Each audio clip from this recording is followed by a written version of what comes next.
Mrs. von Roeder has been Managing Director and Chief Executive Officer for Germany, Austria and Central Europe for Credit Suisse since September 2014.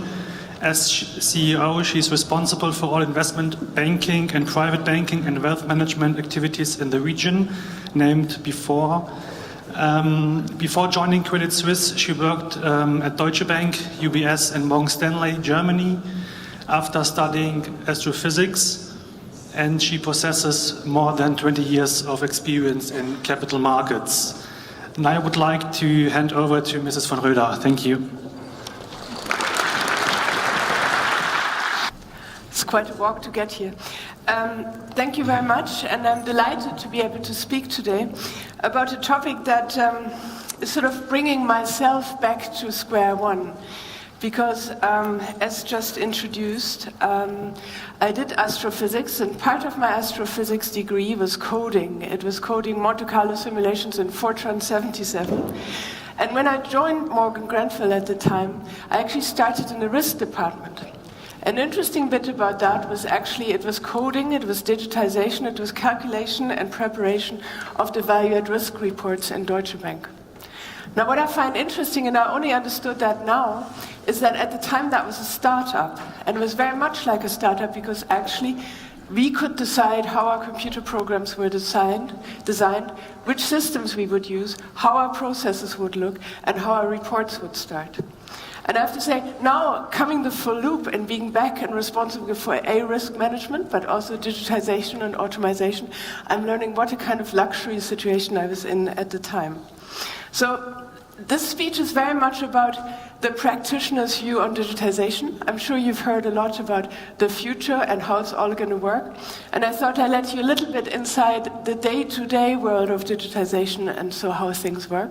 And I'm hoping to have some time at the end to do a bit of Q&A because I'd be delighted to get some feedback on your thinking here. Now, if I look at the finance industry, what I find is, even with my background, I would strongly argue against the fact that the finance industry hasn't been innovative. But it's also clear that it's been innovative in a way that's different to what is being asked now. What the finance industry focused on was solutions for customers and, to some extent, risk disseminations. And I sort of just added a few ideas and words on there just for you to sort of think about what has come out of the finance industry in terms of innovation. One example here, you all will be familiar, the ETFs, the Exchange Traded Fund. Where did that innovation come from? It was the fact that the retail investor could only either invest into cash equities or in mutual funds. And as a result, couldn't get exposure in a simple and cheap way into index positions. And hence the ETF was born. As you all know, a blockbuster and a giant market right now. Or something more recent, maybe, the equity-neutral convertible bond. You all know what a convertible bond is, I presume, a bond plus an equity component, usually backed by newly to-be issued shares of a company. But some issuers have decided that they would like to have the benefit and access to the convertible market, but didn't want to issue new shares. And so over the last few years, a development has taken place whereby the equity component of the convertible bond was hedged by a bank, and hence the issue had access to the new market. But the sad truth, and it really hurts to show you the slide, but I'll do it still. Paul Volcker in December 2009 sort of stops all our nice innovation and says, the only and most important financial innovations I've seen in the last 20 years is the automatic teller machine. Now, let me be clear, this really hurts. But actually, the basis and the truth to this is, of course, the fact that if you look at financial innovation, it's pretty hard, and again, open point for discussion, to find a point where financial innovation made a meaningful impact on society, on growth, on businesses. What financial innovation over the last 20 years has done was solving insular problems of our clients or arbitraging financial discrepancies in different markets. It's a sweeping statement, but I have to say I've been looking quite a bit at what I could say against it. I haven't found something, so please chaperones come forward. So now the argument would be that innovation is actually coming from the outside. And this is just one of the many, many maps of fintech companies you can find on the internet. And what we've always been told, and I have frequent conversations with consultants on this, is like, you are so disrupted. Now, given the physicist, I have one thing that I always do. I sort of say, okay, so if I'm disrupted, which one is the next one I need to worry about? To be honest, there's a long, long silence. So then, being polite, I asked them, so can you please explain to me what all of these different fintechs actually do? And again, the interesting bit is there's a lot of silence. Very few people actually spend the time analyzing fintechs and try to get to the bottom of what they do. So sometimes when I'm bored, I take these things and look at what do fintechs actually do. And I think I pull out a few, pretty arbitrarily, more on the back of the fact that I have just spent a bit of time on it. And I think there's some amazing things like PayPal, we all use it. There's other things I would be pretty skeptical about, like the entire lending environment, because as we know, we have seen exponential growth in online lending platforms, but we've also seen the debacle of Lending Club, and to some extent, I think it points to an issue that will come out of these digital models. Unfortunately, the internet world isn't as good as we expected, and not all good people are on the internet. There's a fascinating internet idea, which is future capital. No, personal capital, sorry. And personal capital, I think, is actually really driving something new, because what it does, it helps you to understand what your personal finances are going forward. You can look at what are my spendings, what are my incomes, what are my earnings, and it's something that if I ask people on the street, most people don't have a coherent view of their own finances. So a very, very different tool that I think will really drive change going forward. And then there's, for example, Wealthfront. Wealthfront is nothing more than a robo-advisor. I don't know who of you has entered into robo-advisors, but it sort of asks you a number of very, very straightforward questions. Then it comes up with, the one I like most, I forget which one it was, you can actually say, I'm more risk-averse and I'm less risk-averse on a sort of sliding scale on the internet. On the back of that, it comes up your ETF portfolio. So those type of robo-advisors, I think, have far to go to actually match what the regulator demands of people to give advice for. Now, the really interesting bit about most of these fintechs is the next slide. And I'm sorry, you can't really read it, but most of the fintechs at this point in time are still using the banking infrastructure. I've pulled out Vonga, which is an online credit platform. The first thing it says, you need a banking account. I've pulled out PayPal and spent some time reading the conditions. The first thing it says, if you want to get more than 1,800 euros per annum, we need to do KYC, and also, of course, it accesses your credit card and your bank account. And a Future Advisor, which is like a robo-type advisory platform, has partnered up with 2 banks to provide the accounts. And to be honest, that's a little bit of what I see in the fintech evolution on the front end, on the customer-facing world. The fact that it's incredibly hard to get the regulation into these fintechs means that most people stop at where it becomes tricky. Now, why is that so difficult? I think if you go through how you as a retail customer need to work with the client, the first thing is you need to do an account opening. And again, lots of change has happened here. In the past, we had to travel in person and look at the person's Personalausweis or passport, take a copy, personally verify the fact that we have seen the copy and so on. We now have video onboarding, but it's a real development in the KYC world. Know your customer, by the way. We have the Data Protection Act. It's always something that I find fascinating, because the one argument you should put to me around these fintechs is like, yeah, I get it. The fintechs use the banking infrastructure, but we have all the data in the customer interface. But I can tell you on a day-to-day basis, data protection in Germany and Europe is a very tricky issue. And mind you, the only reason why you can use customer data is the reason for which the customer has given it to you. It's very different to what is currently being done in most of the internet companies in the US.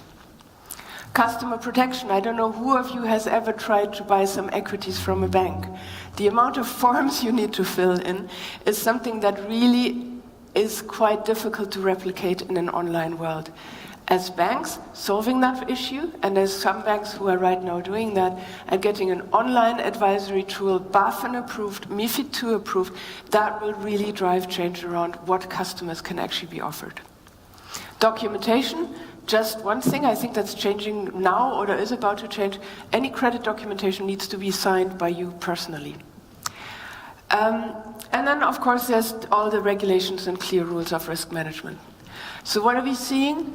Either we're seeing the very successful fintechs like 360T, the FX platform, which basically is working in large size and with a limited number of customers. Or at the moment we're seeing the other side where people are stopping at the hard interface. My view is personally, the person who actually cracks that interface and gets to a model where you simply sign up to the AGMs by clicking a button, just like you do it with Apple, is the one who's really going to make the difference. So what are banks really doing if I'm so skeptical about the fintech world? They're actually innovating within the value chain. So to some extent, the customer interface. And most of the banks you will have seen have got innovative funds, they have sort of start-up participations. So mainly they're looking at trying to get the ideas out of the community and then see which ones actually make sense and don't make sense to drive change. There's customer solutions, which frequently most people aren't aware of. For example, we have an online database mapping nearly 50,000 customers and clients, which basically been filled for 25 years. And the aim is to have comparable data across all accounting standards and all jurisdictions. That clearly is an incredibly powerful database we give to our clients, but it's something that, in terms of fintech innovation, you will never have heard about. We have Feeders, which is a treasury tool which allows you to map accounts across the globe without needing to have individual accounts with one bank, but you can all map it through one interface. Again, you will see these customer type of solutions being born out of the regular dialogue with clients, and I find they're coming now more to the forefront. There's a whole change in the trading world. Algorithmic trading, artificial intelligence, the automatic order executions through databases is really now coming to fruition, and you will see a lot of people working on the artificial intelligence and trying to find trading patterns and exploiting them. But then unfortunately the truth is that in the back office and the infrastructure, that's where the real cost synergies come from. Automating the back-end processes, automating how we do compliance, automating our infrastructure, which sometimes is about 25 years old, that's where the real value will come from.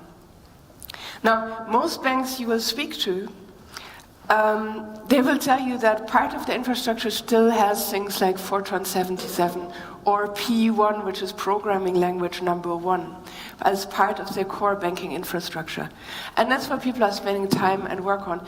These systems have just mushroomed. Someone like me, 22 years ago, programmed a value at risk model. No one changed it. It was just all added on top. One patch, another patch, more, better languages.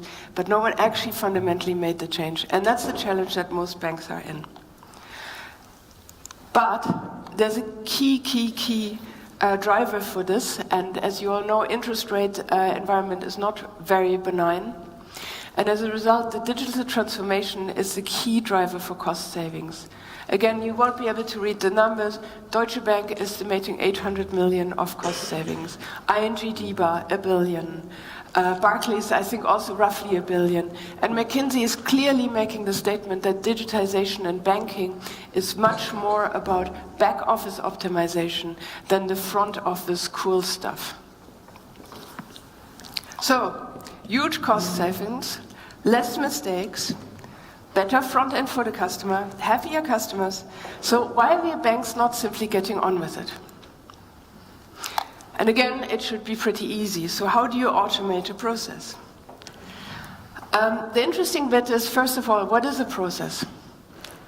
And the funny bit is if you go through your everyday life, defining a process in itself without interdependency is an incredibly difficult thing.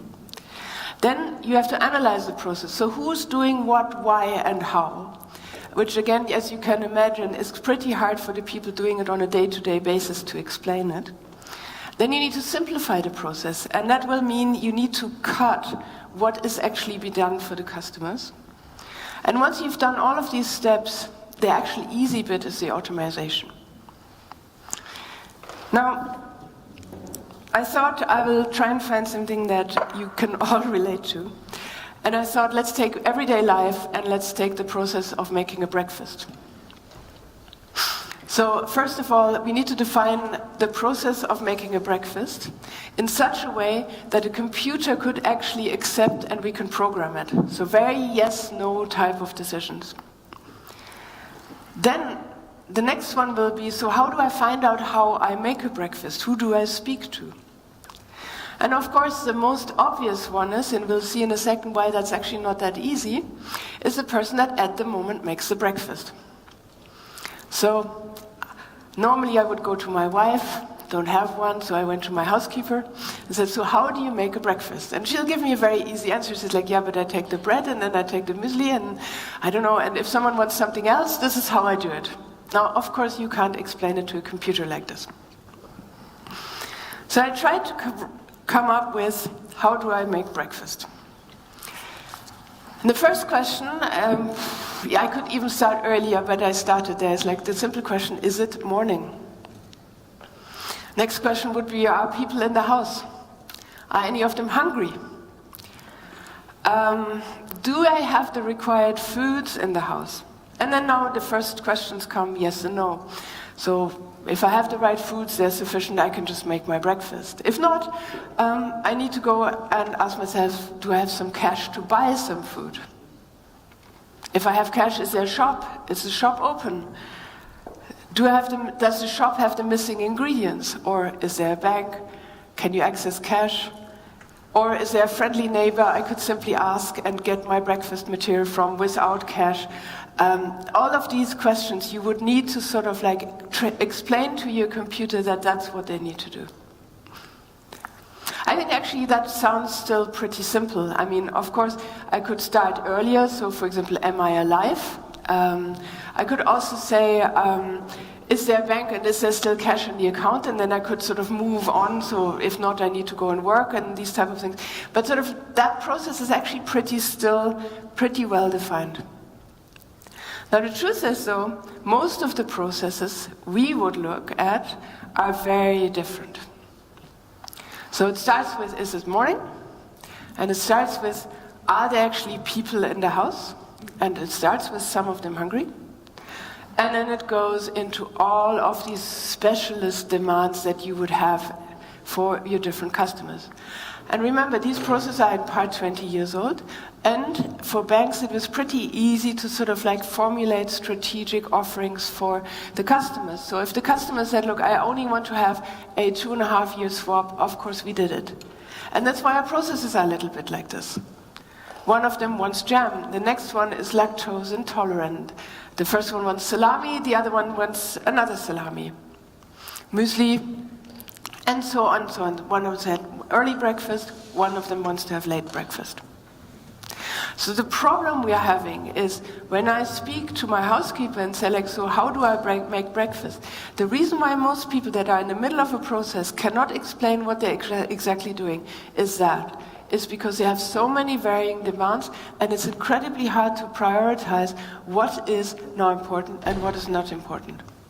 And going back to my earlier statement, that's why it's so easy to program as a startup, because you just sort of define what you want to do, and you don't have these existing, ingrained, ongoing demands that other people have been putting onto a process, and that you now have to do away with. Now, I think you know the solution, you know it from home. The answer is very simple. My process will be breakfast is at 8:30. There'll be jam, there'll be some salami, and there'll be some eggs. And this is the key to simplification of a process, because what you will have to do is you will have to adhere to the 80-20 rule. And the issue is, when you try to do this, you will have never-ending debates with stakeholders, because, of course, the demand of them is much more important than everything else, and of course it needs to be entered in the process, and of course you need to have a special code for that. That's the key of the discipline that you need to install. And in fact, most of the computer and automation programs have run into problems exactly around that point. The fact that people were trying to do too much for everybody. Now let's also talk about cultural issues. It reminds me a little bit, again, coming back to my housekeeper. One day I had this great idea of buying a Roomba. I don't know whether you know what a Roomba is. It's an automated Hoover. And my housekeeper, I thought, would be really happy because she didn't have to Hoover anymore. So I come with my nice package of my Hoover, and she says, I'm going to quit. I'm like, okay, so why? I said, like, you're trying to take my work away. I said, like, yeah, but I'm just trying to make it easier and see, like, while this thing is hoovering, you can do something else. But the immediate reaction of people that have been doing their work for a long time, and I think we need to understand that, is they're very proud in their work. They don't want it to be taken away. All of us coming with our automation simplification mantra actually not only scare them, but we also threaten their existence, and we question their existence. So how does that sort of manifest itself? Number one, it'll manifest itself when you try and ask them about the process. When you try and say, like, so how do you do this? The first inclination is to make it incredibly complex. So complex that no computer could ever do this process. It's just no way. And then the second way is the obstruction. By simply constantly adding more and more things, people are consciously or unconsciously trying to avoid the fact, and I can't blame them for it, that their job is going to be taken away and simplified and automated. And to be honest, I think if we have a discussion about society and stakeholder, I think that's a piece that we need to take into account. Because people can very clearly see that digitization and automation threatens those jobs. And they feel that maybe the answer is to sort of like go and vote Brexit, Trump, whatever protest road. And most people that I speak to, sort of like when I ask people, say, how do you feel about digitization? How do you feel about self-driving cars? There's a real threat in our society which we need to find an answer to. But for me, in my day-to-day, that's something that I sort of like face with a, okay, come on, we try and find something else. Why don't you learn how to do this process optimization thing? I have the luxury, because we're small enough, to take the family along. But I do think as a society we need to find a bit of an answer. And the just sort of pure belief in digitization is just probably leading a bit far. The next one, which always comes, is the outside solution. Let's take payment procurements. Normally, you can buy a very simple fintech off the shelf that should be doing everything that you want. Sounds great. I have to say, the worst one are those simple solutions that you buy off the shelf and everybody simply expects to be cheap. Why? Because all of these interfaces, what you're then trying to do is to connect this nice snazzy machine with your old infrastructure, with lots of mushroom programming on the bottom of it, where you start to then sort of like need to redefine the feeds and the interfaces. So sometimes, unfortunately, we need to do our homework before we actually manage to add outside solutions. Why? Because there's still too much fluff in the system. So I hope this sort of explains the real-world conundrum of digitization. I'm not saying it can't be done. I'm not saying that like it's extremely tricky, but as I observe consultants coming into companies, and they sort of do their interviews, that level of cultural awareness, and why are people not just giving me a straight answer? I thought it's important to understand it, because with that sensitivity, you will probably get much more out of people if and when you try to drive the digitization and the process optimization, which I'm sure you all are going to do much more than I will. So, if and when we then look into the future, here's my most favorite one, which is the blockchain. I sort of started in September of last year. And I think probably like most of you, blockchain was like the cool thing everyone was talking about. It was the thing that's really going to revolutionize our world. Now the amazing bit is, if you actually ask people, they're like, what is blockchain? And what is it going to do? And how is it going to change our world? You will find very few people that can explain Bitcoin and blockchain. Now, the best graph I found is here, and you can just Google it, is how does a Bitcoin transaction work? That was the first time I understood, and I promise you, it took me nearly 4 weeks talking to all of the great and the good, to consultants, the tech officers, the fintech gurus, to sort of get a very simple answer around what is blockchain. Now, the interesting bit is like blockchain and Bitcoin are always used interchangeable. And ultimately, if you look at it, blockchain is only the means and the tool of moving bitcoins between owners. So I may bore you with it, so if anyone is a blockchain expert, please speak up now. If not, I try and explain it as simple as I can. So let's assume I make a transaction with someone. We both sort of like use our digital signature to say we both have done the transaction. That record of that transaction goes onto a big digital ledger. Like, just imagine it like a piece of paper, blank. And all of the transactions we, within a few minutes or hours, do would be written down on that transaction, line by line. Nothing more exciting than that. On that piece of paper is a digital code. And now what happens is you need to assume that a rule was designed. And the rule was designed that, for example, the first one who solves a Sudoku riddle is the one who can determine that this ledger is right, this piece of paper, that the information on this piece of paper is correct. And that's what the so-called miners do. I'm sure you've heard that. The miners are people that use their computers against some remuneration to solve a big cryptographic Sudoku riddle. And no one knows which one of the miners is going to be the winner, who's going to be solving it first. But the one who's the winner will then sort of put a stamp to it and say, okay, this piece of paper contains correct information. And that's the first part of the blockchain. The piece of paper with a list of things and then 2 digital codes. And then, of course, transactions go on. And then a next piece of paper is created. The first line of that piece of paper, again, is the old code of the first blockchain paper.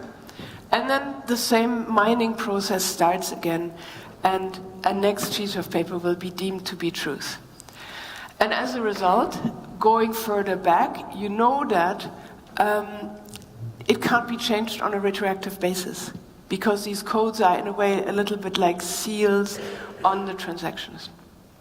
Now, what Bitcoin and blockchain always also assumes is that everybody that's a miner confirms every single transaction on that piece of paper.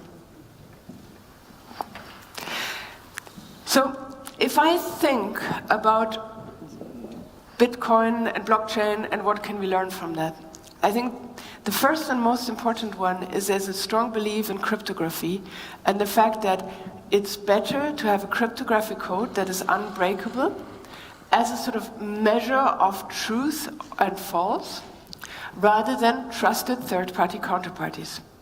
Remember, normally you would go to your bank, the bank would say, yes, of course, he or she has that amount of money, and transfer the money to another bank, which would then accept it. Blockchain removes these trusted counterparties. Number one, and you will see it's quite interesting if you want to spend time on it, there's this company called Ethereum, which is basically trying to do away with trusted third-party counterparty concept. Now, of course, we banks, A, are not too interested in being put away, and B, to some extent, it's a pretty dangerous concept in my world to think that anything that's cryptographic and anything purely computer-based cannot be hacked. And so most of the blockchain concepts at the moment are sort of like using the miners as the banking counterparties, and then a joint ledger, this piece of paper that you were writing on, with then everyone issuing a stamp of approval on it. The other interesting bit about Bitcoin blockchain is the fact that you have a track record of everything that has happened in the past. Now, for most of things, you don't need a track record of what happened in the past. Like, for example, if I give you 10 euros, you will just accept it, it's fine. Yeah? You don't need to know whether I got it from my boss and where he got it from. So blockchain in transaction services will most likely be overkill and way too heavy in terms of computing power. But then there's things where it's really interesting to know what happened in the past. One thing I liked the most about applications that I heard was about used cars. You really want to know whether there's an accident, or whether the tacho has been changed, or it came from a country and has been completely rebuilt. There suddenly the blockchain is a real change. Or around mortgages, or around consumer loans. So there'll be lots of applications around blockchain, but I'm not sure, and again, I stand to be corrected, that it will be the revolutionizing of the day-to-day settlement in cash or in any assets, anywhere where you don't need to know where an asset is coming from, because it doesn't change the value of that asset. I personally believe blockchain and Bitcoin are not the answer, because ultimately you don't care. You just want to know that it's sort of like valid and there at this point in time. In 15 minutes at 5 p.m.